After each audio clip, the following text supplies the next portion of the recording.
Já meditamos nesse texto na semana passada e hoje nós vamos continuar assim fazendo. Diz assim a palavra de Deus: também foi dito, aquele que repudiar a sua mulher deve dar-lhe uma carta de divórcio.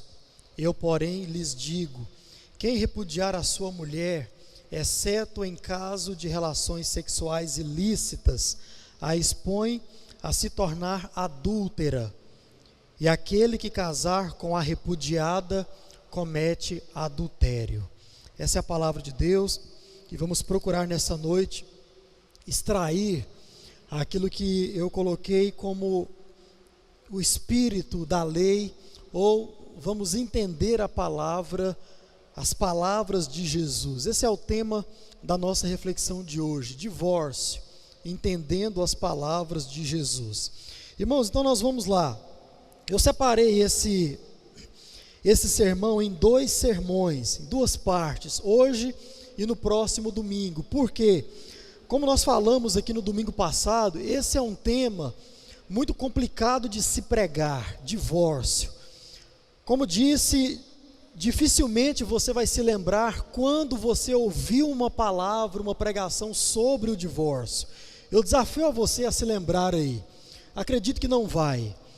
E por causa da complexidade do assunto, o assunto é um assunto muito polêmico, então por isso que é difícil de ser um tema pregado, principalmente falado de um púlpito de uma igreja evangélica. Então disse lá também que você então está tendo o privilégio de ouvir, e muito mais que isso, de aprender sobre o divórcio.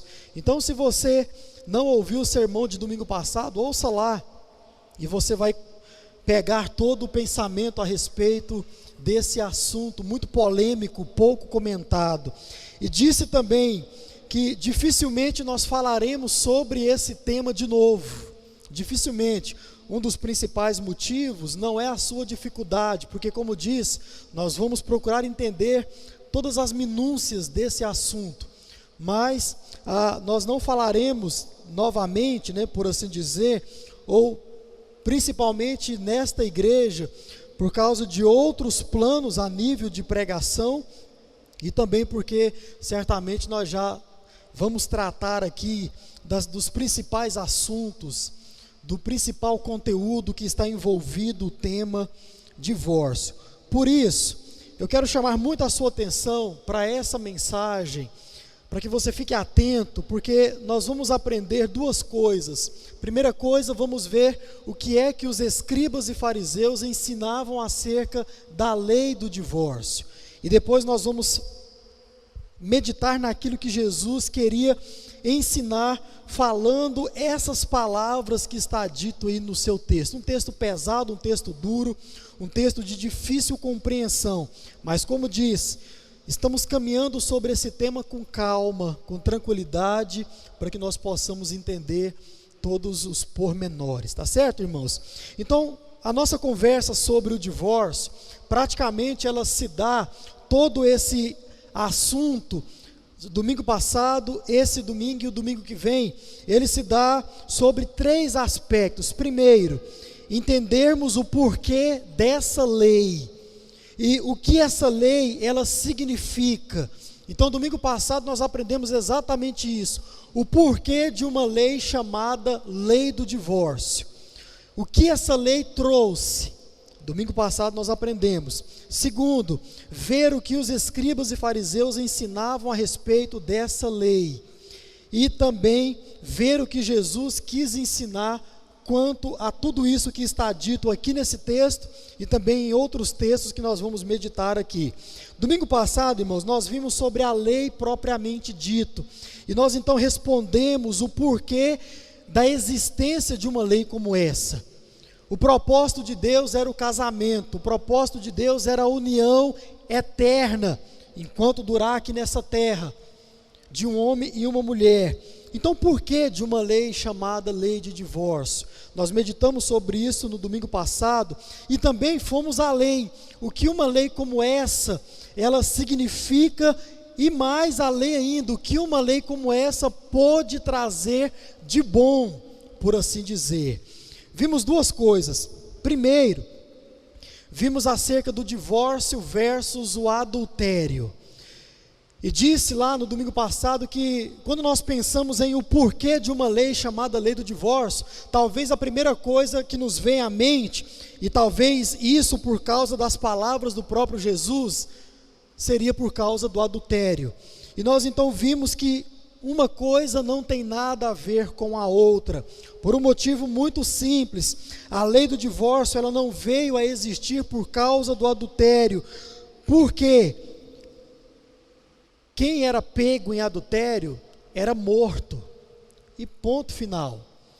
Ou seja, não precisaria haver uma lei, ou não precisaria haver um processo de divórcio para se acabar com um casamento naquele tempo, porque o casamento em si do pego pelo divórcio, pelo adultério, ele acabava, mas não por causa da lei do divórcio, sim por causa da morte como consequência. Então, não foi isso. E a resposta que nós demos a essa questão, o porquê de uma lei chamada lei do divórcio, foi a lei como um controle para o divórcio. Ou seja, essa foi a nossa resposta do porquê essa lei veio a existir, para gerar um controle sobre o caos que tinha se pairado sobre as famílias, sobre o casamento nos tempos de Moisés.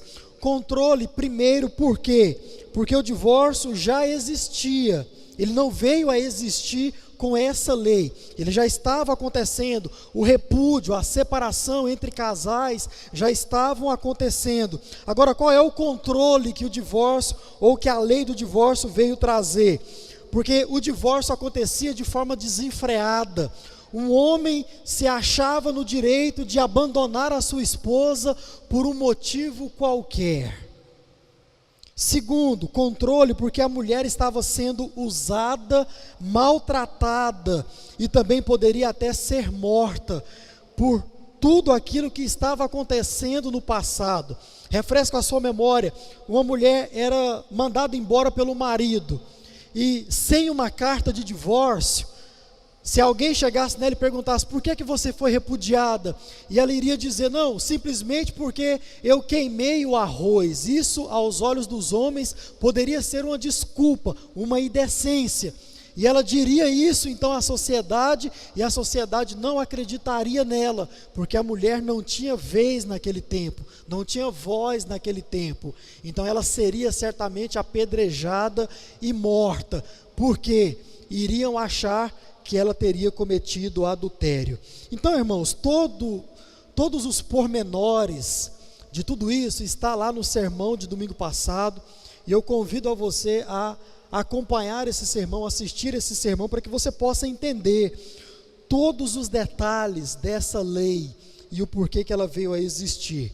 Então, depois disso, hoje eu quero tratar com você, como disse, sobre dois assuntos, e com isso nós abordaremos a partir de agora os últimos dois pontos que faltam. Primeiro é o que ensinavam os escribas e fariseus a respeito dessa lei, e também nós vamos tratar do ensino de Jesus. E irmãos, eu volto a insistir, volto a repetir a mesma coisa que falei aqui no domingo passado. Qual é o nosso papel diante desse tema difícil, polêmico, complicado, e também diante de qualquer outro tema nas Escrituras Sagradas? Nós devemos encarar com honestidade aquilo que a palavra de Deus ela ensina, e devemos aceitar as suas instruções através da fé. Como disse, volto a repetir, se você tira a fé quando você estiver ouvindo, meditando ou até mesmo lendo a palavra de Deus, você estará lendo só mais um livro qualquer, estará ouvindo só mais uma palestra qualquer. Portanto, creia, e assim nós vamos aprendendo e meditando. Vamos lá? Primeira coisa, ensino dos escribas e fariseus a respeito da lei que nós conhecemos como a lei do divórcio. Irmãos, quando nós meditamos nisso, E o verso 31, ele vai mostrar Jesus falando em nome dos fariseus, sobre aquilo que os fariseus falavam. Diz assim: também foi dito, aquele que repudiar a sua mulher deve lhe dar uma carta de divórcio. Isso é o que os fariseus ensinavam e também viviam. Isso deve ficar muito claro. E para que eu e você nós possamos entender o que esses homens pensavam a respeito dessa lei, nós precisamos considerar um outro texto que é paralelo a esse texto aqui de Mateus 5.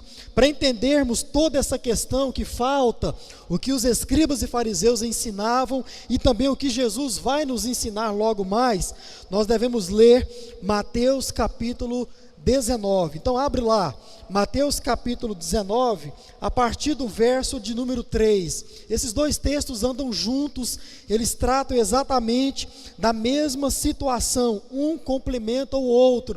O que acontece é que Mateus no capítulo 19, ele dá mais detalhes a respeito das palavras dos fariseus e também das palavras do próprio Jesus. O que nós temos aqui com Jesus no Sermão do Monte é como se você estivesse lendo um livro e na primeira capa lá você tem um sumário, Mateus capítulo 5, e todo o restante você tem aí em Mateus capítulo 19. Você já abriu, amém?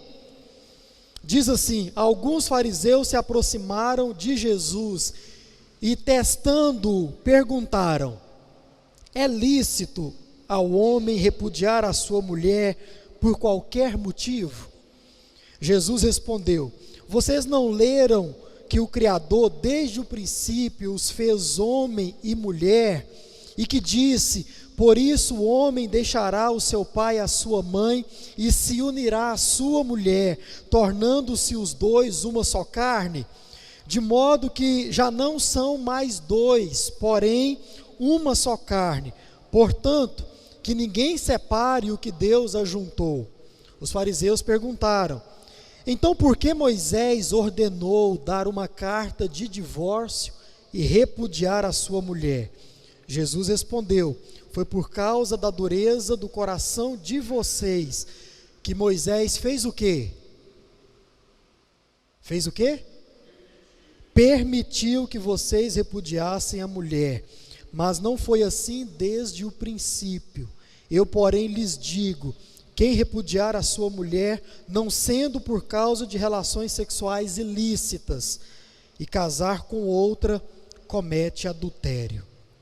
Vejam só, irmãos, na fala desses homens, nessas perguntas que eles fazem aí, é possível você perceber a forma distorcida como eles olhavam para a lei, interpretavam a lei, viviam a lei e também ensinavam outros a praticarem a mesma coisa. Vejam só, a primeira pergunta que eles fazem a Jesus já é uma forma de tentar pegar Jesus. Senhor, é lícito um homem repudiar a sua mulher por qualquer motivo?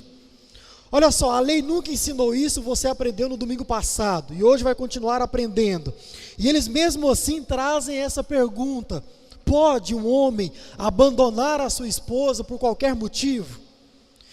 Agora, olha só, na segunda pergunta desses homens, a distorção de forma totalmente descarada nessa segunda pergunta. Quero ler com você de novo. Então, por que Moisés ordenou dar uma carta de divórcio e também ordenou repudiar a sua mulher? Por que Moisés então fez isso? Olha só, irmãos, a distorção. De forma equivocada, essa era a interpretação desses homens. É como se eles ensinassem e vivessem o quê? A lei de Moisés ordenava e até mesmo recomendava que um homem se divorciasse de sua mulher por vários motivos, por motivos pequenos, por motivos totalmente desnecessários. Mas, irmãos, quando você vai olhar para a lei, e de novo eu convido você a assistir o sermão de domingo passado, a lei, ela nunca disse nem sequer algo parecido com isso. Olha, você tem que fazer isso, você tem que abandonar a sua esposa. A lei nunca ensinou isso e nem sequer incentivou a isso. Agora, é como que se a lei, ela dissesse o seguinte: se você quiser se divorciar de sua mulher ou do seu marido, só poderá fazer diante dessas e dessas condições. E essas condições você viu aqui no domingo passado de forma muito clara. Olha, você vai ter que ter um motivo muito plausível. Que motivo é esse? É qualquer coisa? Não. A sua mulher terá que ter uma falha natural, algo biológico, ou ela vai ter que ter uma falha no seu caráter. Então tudo isso envolvia os motivos pelos quais a lei ela foi dada, mas os escribas e fariseus não olhavam para essa questão, e eles então interpretavam e diziam: não, Moisés ordenou, ele disse que nós poderíamos fazer, e até incentiva nós abandonarmos as nossas mulheres por qualquer motivo. Agora olha só o detalhe interessante, irmãos. Se você for olhar nas palavras dos próprios escribas e fariseus, se você for olhar com atenção, como eu sempre chamo a sua atenção para isso, os escribas e fariseus, eles até extrapolaram o seu próprio parâmetro para interpretar a lei de Deus. Qual era o parâmetro que eles usavam para interpretar a própria lei? A letra por letra.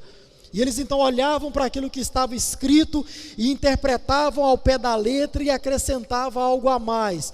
Agora, olha só que detalhe interessante, irmãos. Se você olhar com atenção, você vai ver que eles até fogem do seu próprio parâmetro. Por quê? A lei, em um momento algum, ela ordena que isso acontecesse. Ou seja, em momento algum ela dá legalidade para esse divórcio desenfreado por qualquer motivo. Então você vê eles até se perdendo do seu próprio parâmetro de interpretação.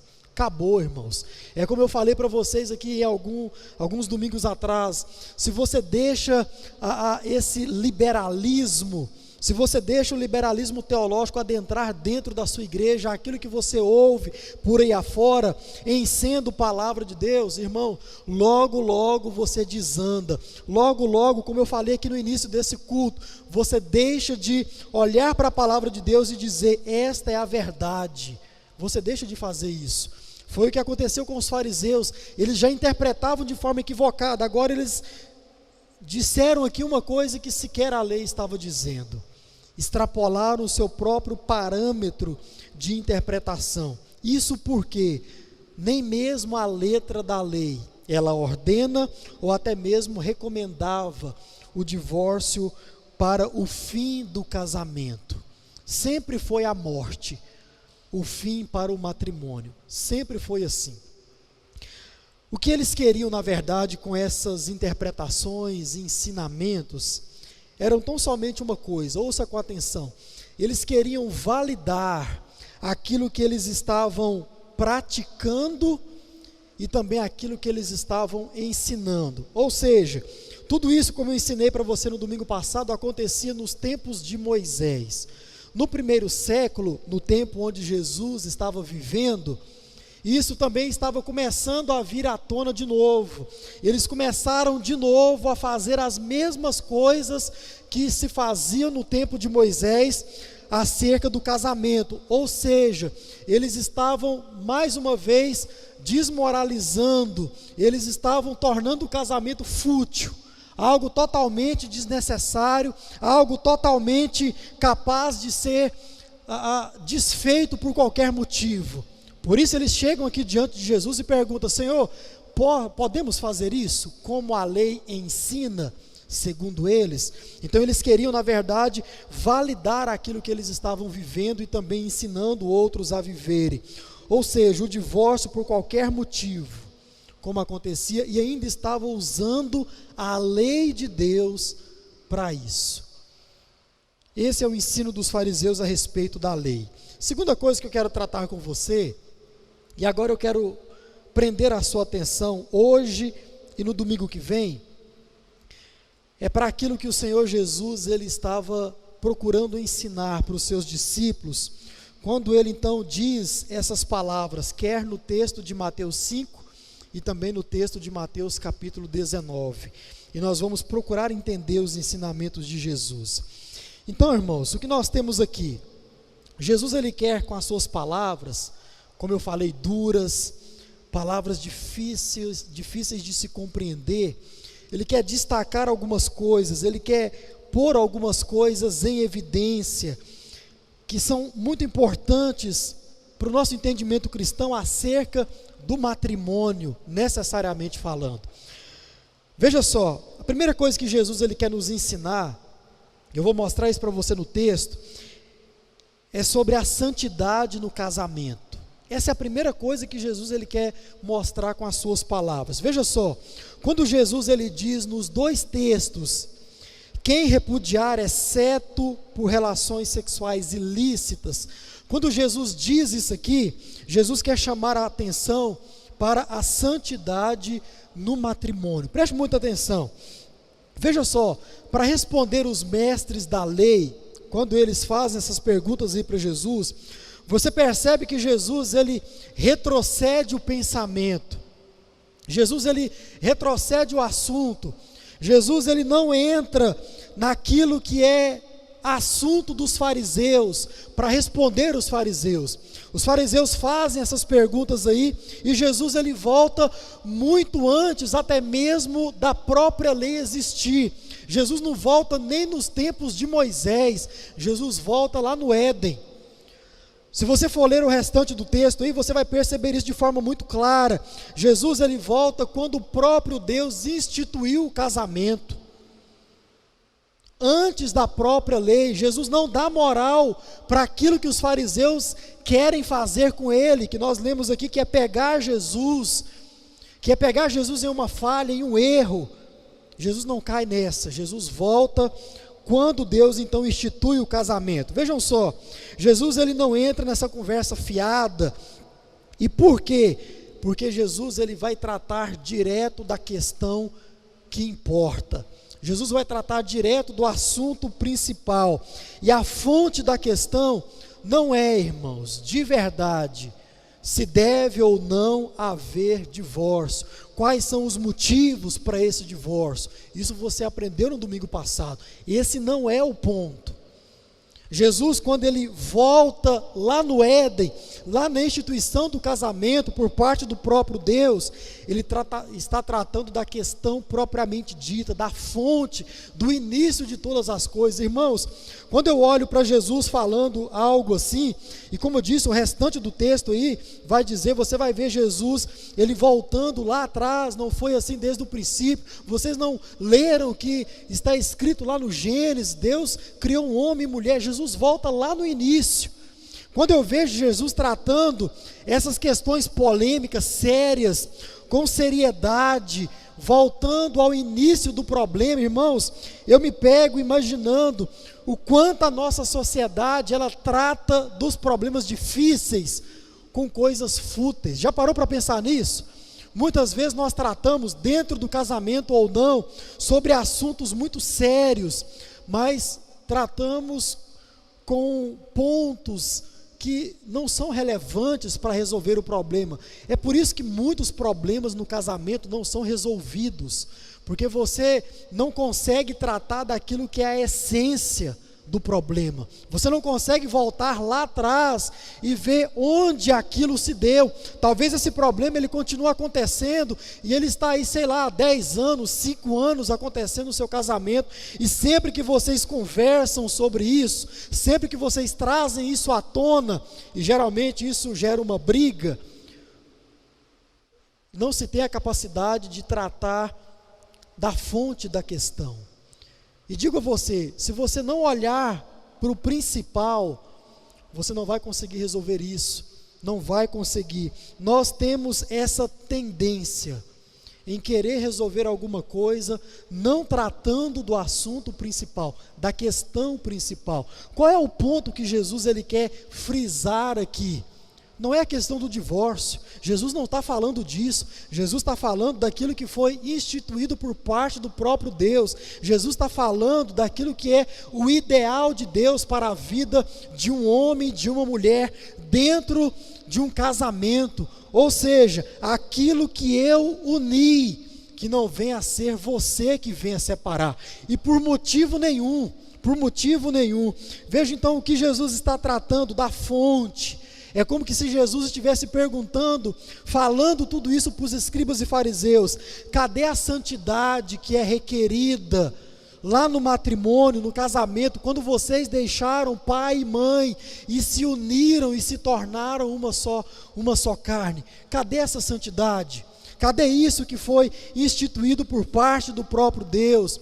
Veja só o que Jesus ele traz à tona: relações sexuais ilícitas. Irmão, você quer prova de coisa mais diabólica que isso dentro de um casamento? Ou até mesmo para alguém que não é casado ainda? Relações sexuais fora do casamento, que coisa mais diabólica do que isso? E domingo que vem, irmãos, algo muito, conversava isso com o pastor Gustavo, muito difícil de se entender, porque ao mesmo tempo que Jesus ele usa esse ponto como uma legalidade, como algo legítimo para haver um divórcio, irmãos, como nós temos insistido aqui, de longe não era para ser assim, não era nem para haver esse ponto dentro dessa questão, porque o que é exigido dentro de um casamento é a santidade. Jesus ele diz isso aqui com as suas palavras. Então, meus irmãos, o casamento não é nem de longe apenas um contrato civil, como muitos insistem em dizer que é. Não é, irmãos, o casamento é muito além disso.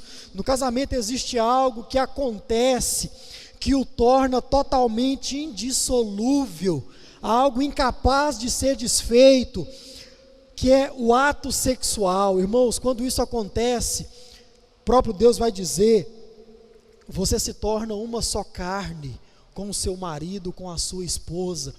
E Paulo vai dizer isso escrevendo aos Coríntios, que depois que acontece isso, depois que você cumpre aquilo que Deus determinou, mesmo depois que acontece o divórcio, olha só que coisa difícil de se entender.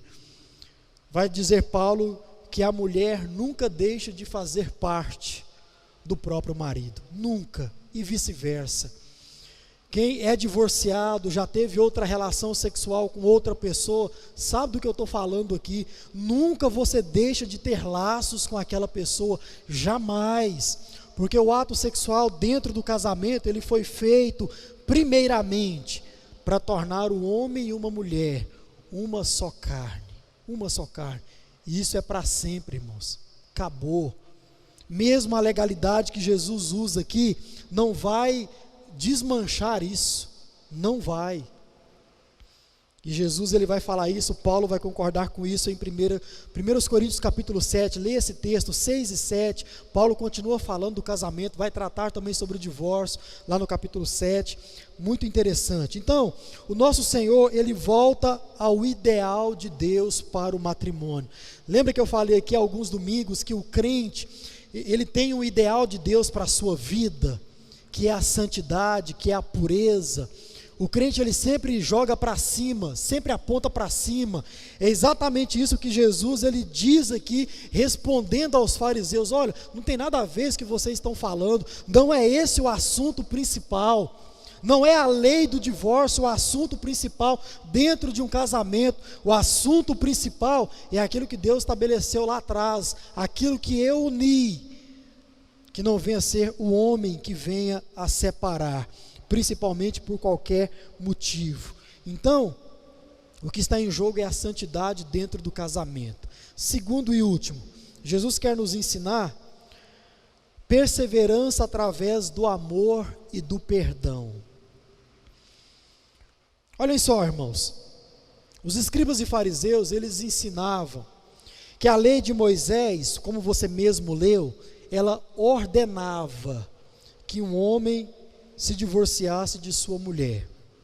Esse era o ensino. Mas olha só, uma coisa que nós aprendemos aqui no domingo passado, e continuamos a aprender, nos leva a um princípio muito santo, muito puro. E esse princípio, ele também vai mostrando as bem-aventuranças, trabalhando no nosso ser, no nosso interior, e moldando o nosso coração, moldando o nosso caráter. Veja só, na verdade a lei nunca mandou o homem se divorciar de sua mulher, ou a mulher se divorciar de um homem. Isso é o que nós já aprendemos. Então, com tudo isso em mente, olha só que coisa interessante, vamos pensar aqui agora, como disse, vamos cerebrar. Se a lei nunca ordenou, nem sequer incentivou o divórcio, isso por nenhum motivo, nem mesmo por aquilo que Jesus vai usar como justificativa legal, que é o adultério, o que é que a palavra de Deus ela nos ensina então a respeito de tudo isso? Se ela nunca ordenou, se ela nunca incentivou, o que é que a lei, a palavra de Deus, ela faz? É claro que ela ordena e incentiva a perseverança no matrimônio. É isso. É isso que a palavra de Deus, em qualquer lugar que você for ler sobre casamento, ou até mesmo sobre divórcio, ela faz com você. Ordena e te incentiva a perseverar dentro desse casamento. Olha só, quais são as ferramentas para que nós possamos perseverar em meio à tribulação dentro de um casamento? É o que Jesus nos ensina: o amor e o perdão. É isso que nós temos como ferramenta para perseverar, para manter aquilo que é o ideal de Deus para a vida do matrimônio: amor e perdão. O que acontece, irmãos, é que muitas vezes, com a nossa arrogância, com o nosso orgulho, nós tratamos as questões difíceis, as dificuldades dentro do casamento, com uma visão muito legalista, muito 8 ou 80, sabe? E a gente não se dá conta que nós também somos falhos, somos pecadores, e isso diante de um Deus santo e justo. E muitas vezes nós queremos tratar algo que foi instituído pelo próprio Deus, de forma que nem o próprio Deus nunca tratou. E nós então dizemos muitas coisas e esquecemos que nós somos falhos e que carecemos o tempo todo do amor e do perdão de Deus, o tempo todo. Aí talvez muitos podem olhar para tudo isso e podem fazer algumas perguntas: mas pastor, fazer algumas afirmações: pastor, traição é um negócio que eu não aceito, mentira no casamento é uma coisa que eu não aceito. Irmãos, eu digo algo para você com toda sinceridade e honestidade: tudo isso é algo difícil de se aceitar, é muito difícil. Tomara que você nunca passe por isso e nem eu, porque, como falei no início desse assunto, quando nós tratamos também sobre o adultério, muitas coisas nós nem precisamos vivenciar, só de saber você já sabe que é um negócio cabuloso.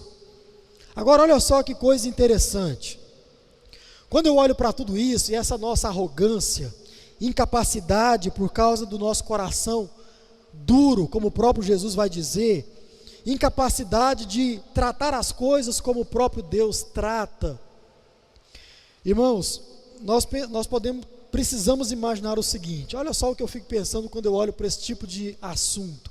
Como eu disse, que é muito difícil. Já pensou se o próprio Deus, Ele olhasse para mim e para você, nesses mesmos termos, e dissesse exatamente a mesma coisa? Sabe por quê, irmãos?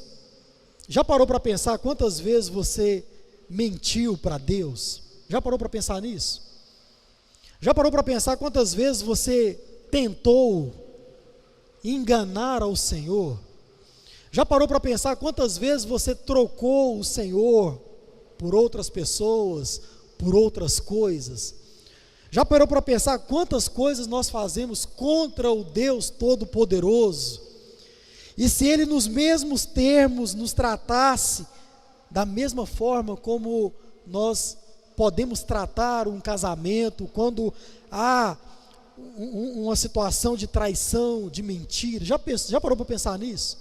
Se Deus olhasse para mim e para você e tratasse da mesma coisa, da mesma forma, não, eu não aceito essa traição, eu não aceito essa mentira, eu não aceito tudo isso. Mas irmãos, olha só o que é que nós temos quando olhamos para a palavra de Deus. Nós temos um Deus que diz que não divide a sua glória com ninguém, e isso é verdade, jamais brinque com isso. Mas olha só que coisa interessante que nós encontramos também na palavra de Deus. Até hoje Ele continua agindo para comigo e com você com paciência, é ou não é verdade? Mesmo diante dos nossos abandonos para com Ele, das nossas mentiras para com Ele, mesmo diante das nossas traições, das nossas idolatrias, Ele continua agindo com paciência. O Senhor Deus, Ele continua até hoje sendo bondoso, agindo com bondade, com benevolência, continua até hoje sendo fiel comigo e com você, mesmo apesar de nós. E o mais importante de tudo isso, irmãos, o Senhor Deus, Ele continua mantendo, como você tem aprendido aqui na quarta-feira, a aliança que Ele fez comigo e com você no passado. Já pensou se essa aliança dependesse tão somente de nós? Nós já teríamos quebrado tudo isso. E aconteceria o que o Antigo Testamento, não me lembro qual profeta, um divórcio da parte do próprio Deus para comigo e com você. Está escrito isso no Antigo Testamento. Um Deus que se divorcia da sua noiva. Se a principal fonte ou elo da aliança dependesse dessa noiva, aconteceria um divórcio. Graças a Deus que não é assim. Graças a Deus. Então, irmãos, essa é a ferramenta que nós temos para quando a coisa aperta dentro do casamento, quando a coisa fica difícil dentro do matrimônio, nós temos não o divórcio, nós temos o perdão e o amor. Grave isso aqui no seu coração no nome de Jesus. O amor e o perdão sempre devem ser o pilar sobre o qual se deve fixar um casamento ou um relacionamento entre marido e mulher. É esse o nosso pilar. Ouça com atenção. Tire esse pilar do seu casamento, do seu relacionamento. Tire o amor e o perdão dentro disso. E você não precisará de um adultério ou coisa dessa natureza para que essa aliança se desfaça. Você não precisará disso, porque acabará por muito menos. Tire o perdão e o amor de dentro do seu relacionamento, e você vai ver esse negócio desandar e chegar ao fim. Porque, como disse aqui no domingo passado, quando o Senhor Deus diz que aquilo que eu uni, o homem não separe, Ele nunca disse que o homem não tem poder para separar. Como disse domingo passado, nós somos os primeiros a ter o poder de acabar com o nosso casamento. Somos os primeiros a ter esse poder. O que Deus quer de nós é que nós venhamos a agir com santidade e com amor e com perdão. Se está faltando algo assim dentro do seu casamento, que Deus possa te dar a graça de passar a assim viver, ou continuar vivendo assim. Então, irmãos, de forma inicial, é isso que Jesus ele quer nos mostrar. Primeiro, a santidade dentro do matrimônio. E segundo, que nós temos duas ferramentas para que esse negócio continue dando certo. É o amor e o perdão. E nós devemos fixar o nosso matrimônio nesse pilar. Irmãos, quão sublime e desafiadores são os ensinamentos de Jesus. É algo que está, diria eu, muito além da nossa capacidade. Mas é possível, porque a palavra de Deus diz que é possível viver assim. E esse é o desejo do meu coração, para o meu e para o seu casamento, se ele existe ou se ele vier a existir daqui a algum tempo. Amém? Vamos ficar em pé, vamos orar e vamos embora para casa. Quero agradecer a presença do casal Deus abençoe vocês, obrigado pela presença, pela participação, que Deus abençoe a família de vocês, vi aí as crianças indo para o culto, que Deus continue abençoando. Vamos orar, irmãos. Senhor Deus e Pai, te louvamos nesta hora pela Tua palavra lida, explicada, e que nós possamos viver por ela. Nos dê, ó Deus, a graça e nos dê também, ó Deus, o discernimento para viver de acordo com a Tua vontade, mesmo diante da nossa pequenez, das nossas falhas, da nossa incapacidade, ó Pai, por causa da dureza do nosso coração, de viver uma vida de acordo com a Tua palavra. Mas nos dê, ó Deus, essa graça, e que nós possamos, ó Pai, mesmo diante desses ensinamentos desafiadores, conseguir viver por eles. Obrigado por esses irmãos que aqui estão, obrigado pelos nossos visitantes, que o Senhor os abençoe, e a todos nós, nos derrame da Tua graça, do Teu amor e das Tuas misericórdias. Nós oramos assim gratos por esse culto, e oramos no nome de Jesus. Amém